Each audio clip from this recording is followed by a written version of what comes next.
일본이 올 여름으로 예고한 후쿠시마 제1원전의 오염수 방류 앞두고 오늘부터 설비 시운전에 돌입한다는 소식 사실 지난 주말부터 전해지기도 했습니다. 일단 뭐 어마어마한 걱정을 가지고 있죠. 이 핵오염수와 관련해서는 문재인 정부 때는 국민의힘당이나 더불어민주당이나 입장이 똑같았어요. 방류해서는 안 된다. 그런데 이제 갑자기 윤석열 정부가 들어서면서 국민의힘당이 입장을 지금 180도로 태도 바꾼 겁니다.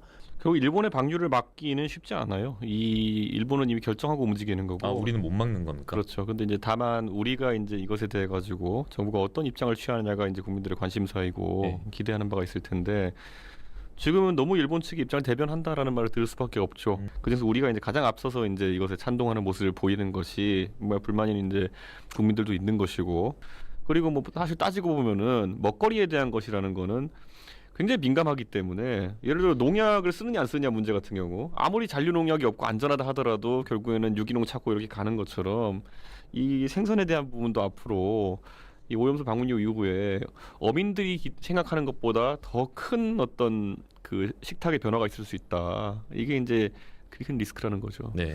저는 솔직히 제가 어디서 뻥 쪘냐면요.